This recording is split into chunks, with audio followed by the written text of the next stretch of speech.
Hello, Sir Menardo. Kumusta po? Redman to Experiment here. So, ito sir, testingin lang natin sir yung unit na order nyo. The KJ Works CZ Shadow 2 Orange. Okay, so this is the latest version. Yung may mga stainless fixed outer barrel na CNC na to, CNC aluminum. Okay, yeah. Alright.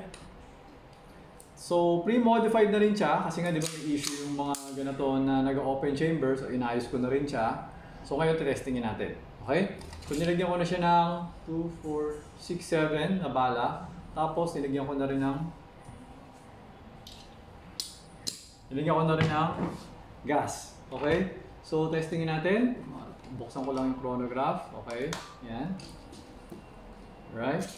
Always remember to keep your trigger finger out. Make sure that the muzzle is always pointed at a safe direction. Okay, so pasok natin. So ito, kakasan natin. Yan. Bitaw. Okay, so firing.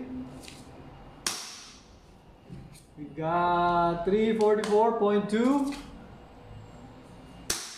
Okay. 343.4. Okay. 346. Okay? So ngayon, double action din kasi to. So, testingin natin yung double action niya. So, to test the double action, you have to remove the magazine.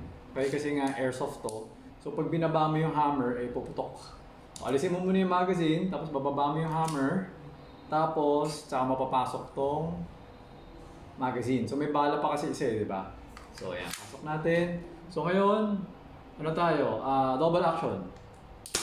Yun, di ba? Gumana ang double action. Ayan. So, ito na. Ubusin natin yung bala. Okay, so ayan, nag-open chamber siya. Ngayon, check natin kung bakit siya nag-open chamber. Kasi wala na siyang bala. Okay? Yun. So, pabalik natin. So, you just pull the slide. Or pwede naman pa ganun, ibaba mo siya. Pero ako, ginagawa ko siya, I just pull back the slide. Tapos, hammer down. Okay? So, ayun sir. Okay na tong unit nyo. So, pwede ko na siya i-pack. And then, padala sa inyo kasama yung CO2 magazine, saka yung gas, saka yung loader. Okay? Ayun.